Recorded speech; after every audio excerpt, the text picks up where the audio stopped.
I have two guests today, Mr. Jürgen Klute and dear Ms. Zho Yi, if I pronounce your name perfectly, I don't know. And you both are the co-founders of the NGO Europe Silk Road Connect. That's right. So, how the name is coming from? Because it makes me remember to this old Chinese Silk Road. It has anything to do, the European Silk Road, with the Chinese Silk Road?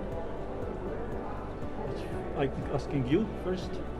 Well, as we all know that China as an Asian country, then we already have the global trade route called Silk Road. And that time we ship the silk and the spices. And then that is a traditional route through the road and the marine from China to Asia and also extend to different countries in Europe. And then in the Asian time we call it Silk Road. And we think that is actually a very good time we can remember the prosperity that China is doing all the global trade with all the countries. And nowadays, of course, it's becoming to a new world. And then the Silk Road will also bring the new concept of meaning that we hope that with this name that initiated already from the Asian time, it can also bring our wish to also build the economic and the cultural exchange, and we build a more modern dialogue to understand each other. How the idea came that you organize a European NGO dealing with these subjects? Well, yeah, we meet around about 1.5 years ago, and we chatted a little bit about what Sue is doing, what I'm doing, and we found that we are interested in a better and closer cooperation between China and Europe, because a lot of things all around the world are changing. And I think if we want to keep all the challenges, climate warming, peace, conflict, moderation, then it would be better to cooperate than to compete. And that was a basic idea, and then you have to start an exchange and to look how can you bring people together to learn more about each other.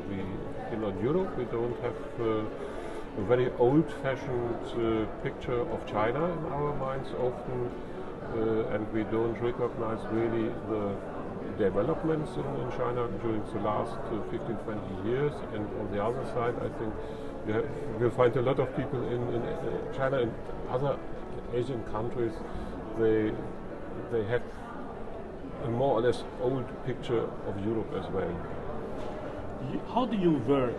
You work a little bit like a chamber of commerce, but not really in that way. What is the difference? Well, as an NGO, of course, first of all, we are neutral, and the Chamber of Commerce is more sponsored by the state, honestly. And let's say it's also more like gateway keeping and as a big D development NGO. And for us, we are a small NGO, and we focus on building an open dialogue between Europe and China. We think there are lots of things that both sides don't understand each other. So we think if we can leave the politics away and focus on the cultural understanding and the economy exchange, then it will be more, we can build a better cooperation. When we are talking about business, what is the NGO's aim in business? Because it's very difficult to get business with China. That's a huge, big country, and there are huge, big companies who are doing that. So how to take place in this competition?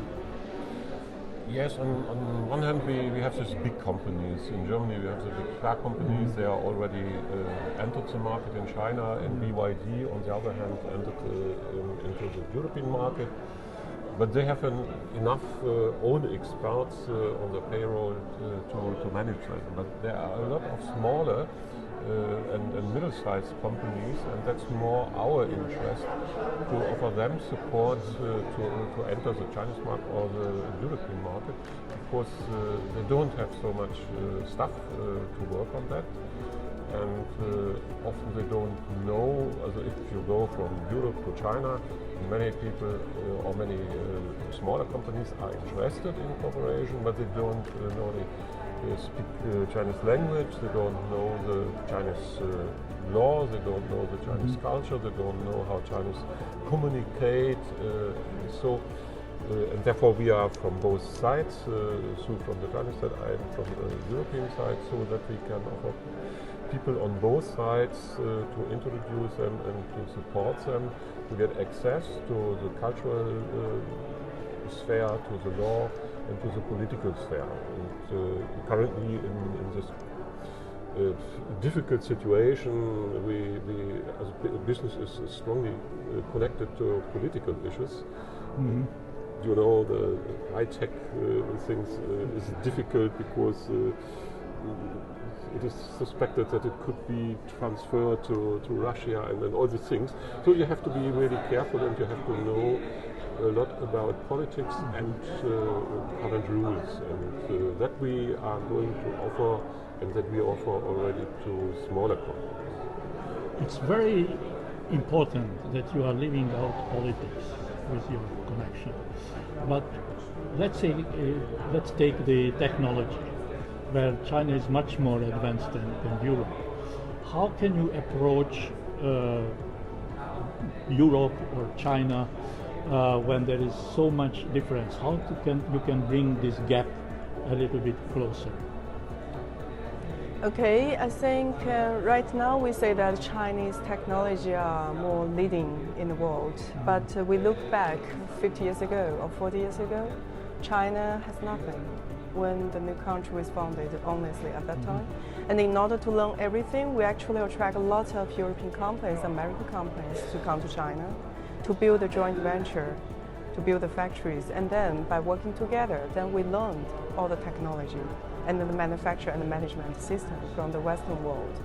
So let's say that the past decades that we learned everything, and now we are doing very well in our work, and then we have the capability to compete. But still, if we need to enter the market, I strongly believe that the cooperation is the key, collaboration, how to build the trust and how to build the collaboration together to find a win-win system. I think before, when all the European companies entered in China, they found a win-win cooperation system pattern with Chinese companies.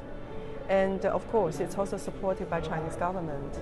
They got a lot of tax reduction policy support, and this helps a lot. And also, they helped us to train a lot of talents in technology and manufacturing, that we must be very grateful for this.